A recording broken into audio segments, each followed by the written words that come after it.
sir, visibly sighed repeatedly while one of your constituents was up here asking legitimate questions. You have posted horrible things,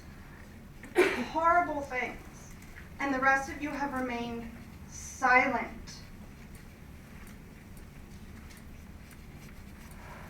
Your silence is deafening.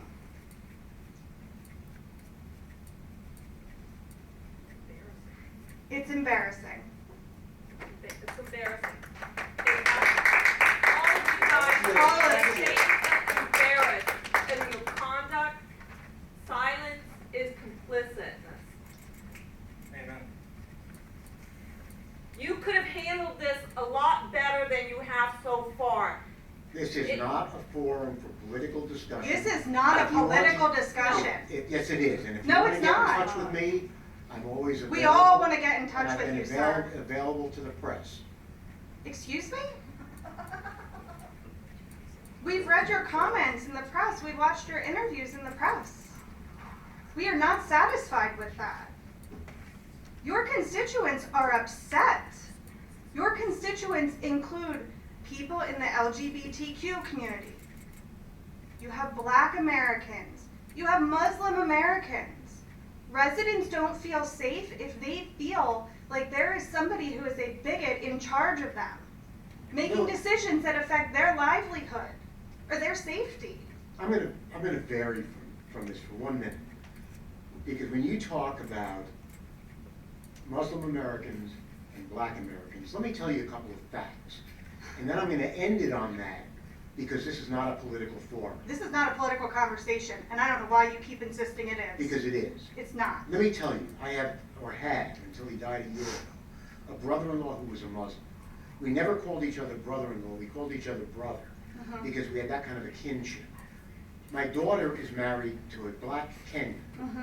His skin is as dark as almost anybody because of where he was born. Now, just wait a minute, I let you go on. I have 3 granddaughters from his prior marriage. Yes. Whose skin color is the same as his. And I have 2 grandsons who are lighter skin color because they are products of this marriage. I love every one of those grandchildren and my son-in-law as much as if they've been a part of my life from day one. So don't tell me that I'm bigoted or anything else. I am someone who deals with people as people. Sir, you are a bully, and we are and you use bigoted language. As if that made it any better. That's just absolutely shameful. You bullied one of your residents asking you a legitimate question. How do you If feel you're going to about stay that? on this subject, I'm going to adjourn the meeting. Because you're not, we're here for a budget discussion. You are and here we're to legally answer to your required. constituents. We are here for a budget. You are responsible to these people who live in your area. We normally don't put time limits on. I'm going to give you 1 more minute, and that's it. Sir, I am extremely disheartened by your lack of consideration for people who voted you into office and for the people who will vote you out. That's their opportunity, it's their choice. It is. I appreciate the things that you folks have done for this community in the past, but I am sincerely disappointed in your complicit silence in this matter and anything related to the bullying of your own constituents. Thanks, sir. Julie Stevens, Hampden Township residents. So we've heard that regardless of what you might put out there for people's enjoyment, you don't have any prejudice or bigotry toward Muslims or Black Americans, but as a fat lesbian, I'm curious how my needs are being represented and how my safety is being considered when really it's very contemptful, I think, what you've put out there. You might think it's silly and it's a joke. I don't think that people that are in the I don't think people that are in the If you'd like to speak with me personally, I'd be fringe happy groups. to do that. I don't think I would. I mean, it's more the body, and and it's true. It's the complicit nature of the entire Board of Commissioners to know that they're all willing to sit silent and not speak out and have a voice and maybe have let you know that what you've done is wrong. It's just extremely disappointing. So, as I said, I didn't hear you say, hey, I'm down with fat lesbians, but as a fat lesbian, I thought I should just get up and say, there are more of us out there who are all pretty disappointed in your behavior and what you had to say. Thin gay men are probably also disappointed. Good for you and your black family. You know, we all have a black friend, right? And that means we're not bigots and we're not prejudiced and we're all cool. So I just wanted to let you know how I was feeling about that. Have a nice evening. Thanks for This is Kathleen Tatum again, and I wanted to ask, do you all submit like an ethics agreement, a form to behave ethically and morally as commissioners? What about? There's an annual Is that a ethics question? form that's completed, Okay, but is it not just about finances? Is it the annual ethics? primarily about finances. It's primarily about finances. So we also realize that the most important thing that you want to communicate to your constituents is that we don't care how we treat people as long as we keep the taxes down. We don't care what we give you as long as we keep the taxes down. I mean, our trash bill is going to go up, but we're going to get less service. We're going to have less ability to recycle things, okay? So it doesn't matter as long as we go with the lowest bidder, and that's it. We're just going to keep, after people speak up and want to talk about something that's really important that was brought to the forefront, in the local media, and there's no sign of remorse from President Beanstalk at all in his, he stands by his comments. They were funny and everything, but, we sign an ethics agreement about finances, okay? And that's what you guys are putting in front of. You're not putting people first. Isn't that what our motto is out there on the sign, Hampden Township, where we put people first? Well, we're not, okay? We've seen from the Brambles shambles that you haven't put people first, okay? Let's hope to God the plans that they want to do up there behind the Evergreen Brewery and where the old West Shore Health Club is going to go. I mean, 20 years ago, they came around and talked about how, I appreciate for you telling me that, but there's no advertisement about the dogs. You know what I mean? There's no advertisement about that. And people came 20 years ago, and I know, I've lived here since 1973. I grew up here. I know what's in this township. I know that we had a study to make a Main Street Hampden Township. We spent money on studies, and we can do that, and then we say, oh, it's not feasible. So all that study monies, we basically should have known that from the beginning. I'm sorry, what was not feasible? The town planning that you guys wanted to do about making from where the Camp Hill borough line is, the township line is from Camp Hill.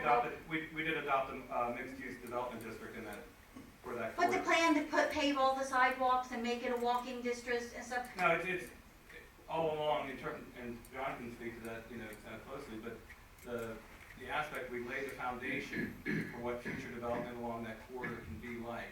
We knew that wasn't going to happen overnight. It was a long-term project, but if we didn't start that, in terms of the vision of what that might look like, would never occur.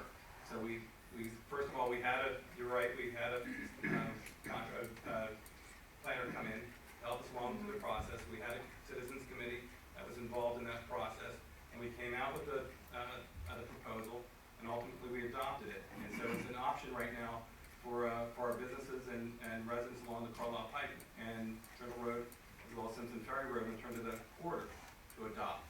And we're looking forward to working with folks that might take advantage of that. So what's with the multimodal grant that we received for the turn lane from the 581 intersection to Sporting Hill Road?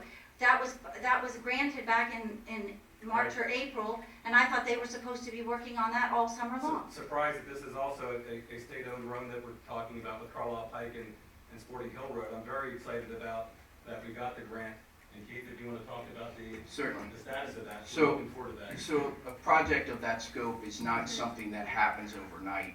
To give you just a general example, Creekview 581 signalization project was 5 years in the making from the time that funding was allocated towards the project, design, preliminary and final design was dealt with, and then the project bid, and then the project under construction, and it's just now finally getting to the finishing phases. This project along the Carlisle Pike, where we are right now, is that my staff has issued a request for professional services from a design engineer, and I would fully expect, as I sit here right now, that we will spend all of 2020 going through the design phase and addressing PennDOT regulations and the design criteria, and likely won't see that project underway until 2021. Also, as a staff member, township manager, not an elected official, and Terry Knoll is not an elected official, and Dave Bletchertass is not an elected official. Relative to the dogs in the parks, the rec department's website has been updated relative to those new rules.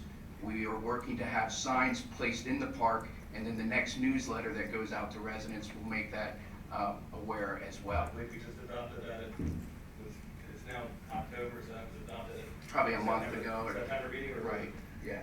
Okay, so it's just, it's that new, okay, so, all right, okay, because that's. That's why I wanted to.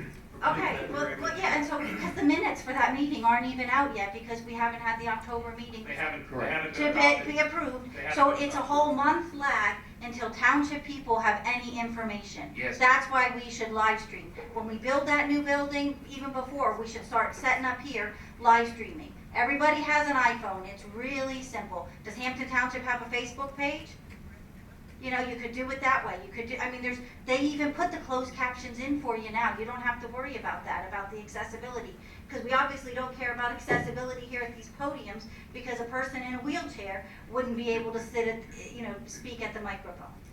Ma'am, there were two particular points that you made that were township business points that I want to address. One is about the trash. The price is going up, not because we wanted it to. It goes out to bid. There's a period of time, we had a contract for, I think it was 4 years, if I recall correctly. 5 years. Then it goes out to bid.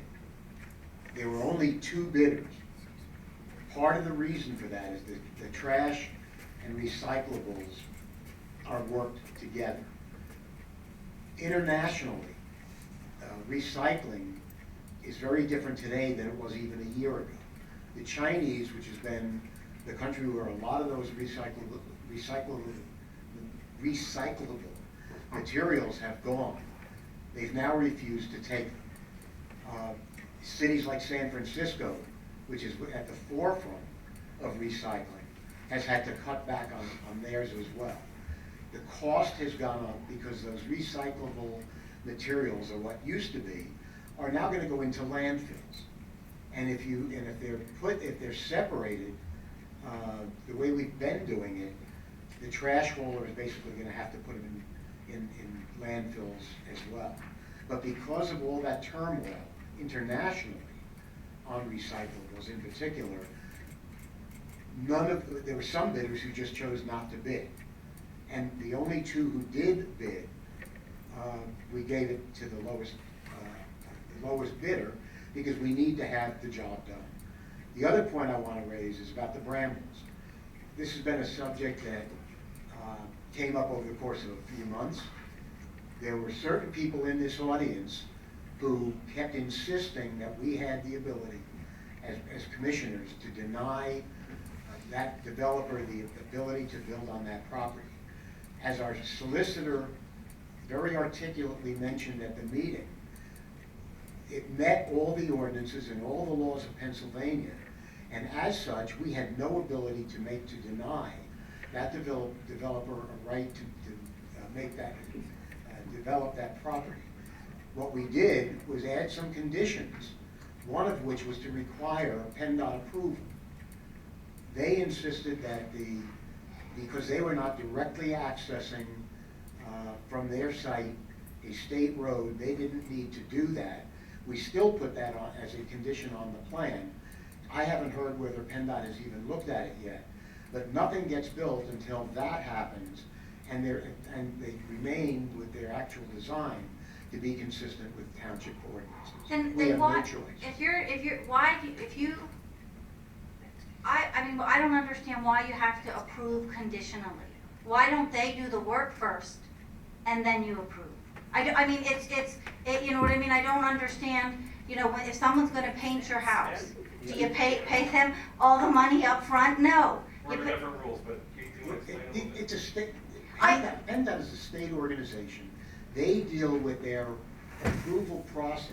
We had to wait for Cerrugi Park, what was it, 6 months, something like that, to get It was approval? longer than that. It was longer than that.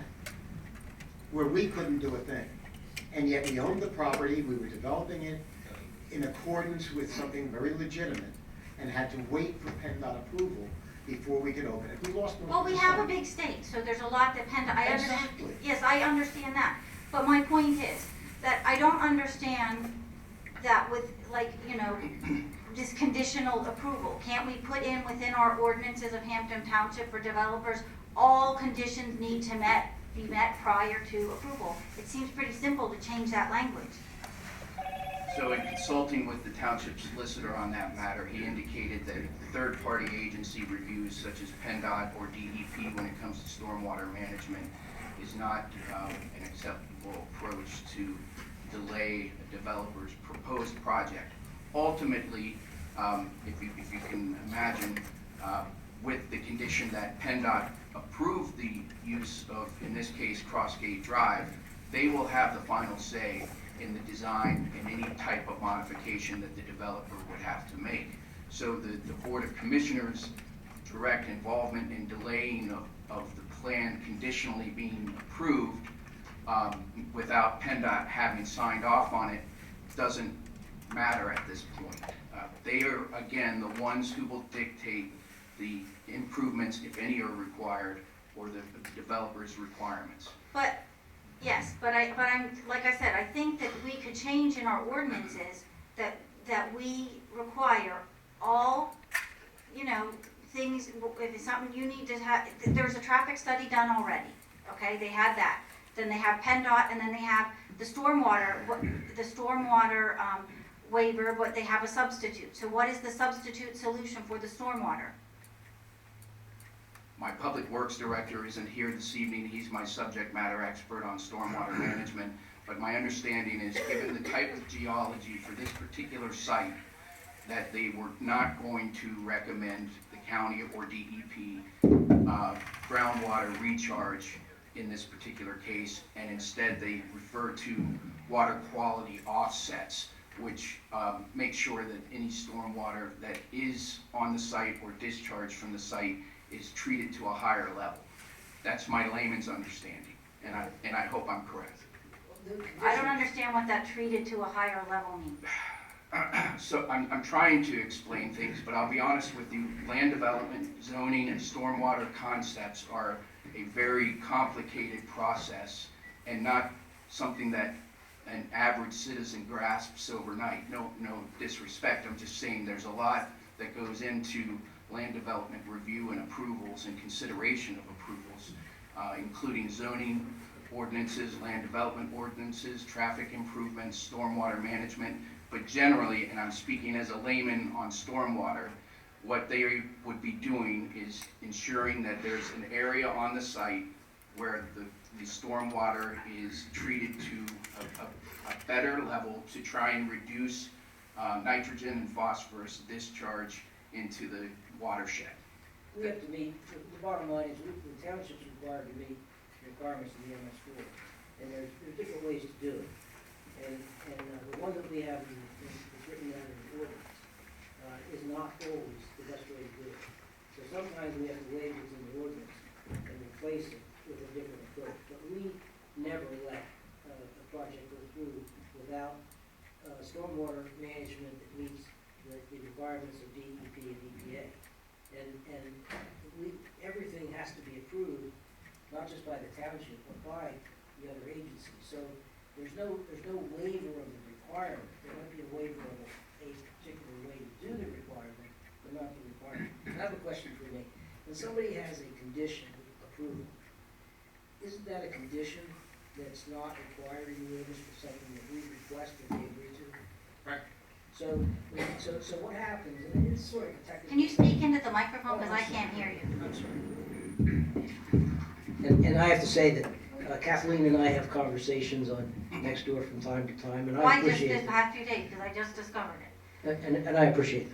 And I agree with almost everything that she said tonight as far as her recommendations. But anyhow, when somebody comes in and they have a plan, and they meet the ordinance, and we want them to do something over and above the ordinance, something that they're not required to do, but we ask them to do it, and they say, yeah, okay, we make that a condition.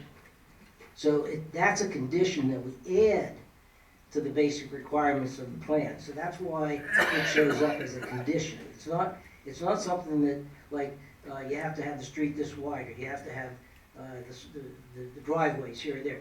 It might be something like, we want some trees planted that aren't required by the ordinance, and they agree to do it. Well, we don't just say, okay, we shake hands on it. We put it in No, yes, as a condition of the approval. But that addresses the question about why there are conditions that we attach. The conditions are over and above the basic ordinance. You follow what I'm saying?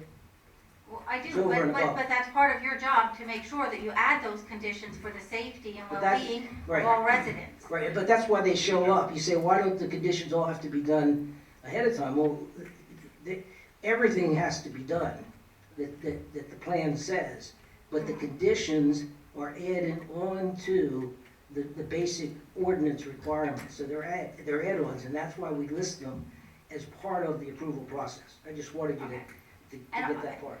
And, you know, regarding the stormwater waiver, I hope that whatever this plan is, okay, I am not familiar with this. I just know that if I drive down the Carlisle Pike and there's a hard rain, okay, it's flooding nowadays, okay? There's too much pooling of water on the Carlisle Pike.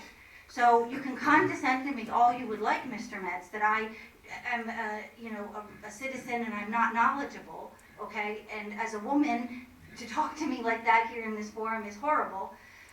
But my main concern is that when I'm driving down the pike, or the school buses are driving down the pike, they're not gonna hydroplane when there's rain, okay? So I personally don't feel I need to understand all that science behind it, okay? I just wanna know what the end thing is gonna do, and if it's gonna get rid of that excess water on the roads that we need to drive and keep us safe. Ma'am, I offer you my sincere apology. I did not mean to be condescending in any way, shape, or form. I was just speaking genuinely that the idea of the land development review and approval process is very complicated. I didn't mean to indicate that you couldn't grasp the concept. I'm just saying that in a 1-hour discussion, to try and grasp all of the inner workings of a land development review and process that staff develops, comments, and shares through the Planning Commission and Board of Commissioners process, it's detailed. That's why So- if we have town halls, that we can actually talk as citizens with our, commissioners and with people, so we're not, people don't, it's not easy for people to come up and speak up publicly, you know what I mean? They're concerned about their community, but it's not always easy. And to be treated like that, less people are gonna be likely to speak up.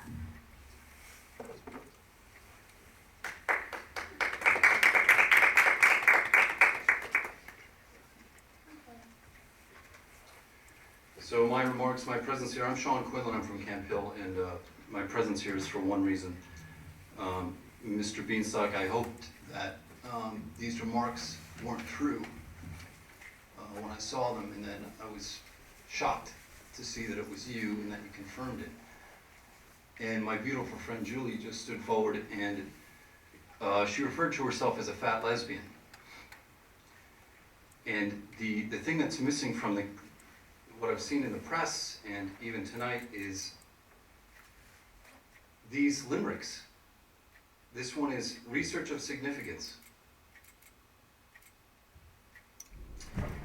NIH found an interesting stat and spent $1.5 million to study that. Gay men are thin, okay. their counterparts no way. So they studied why lesbians are fat.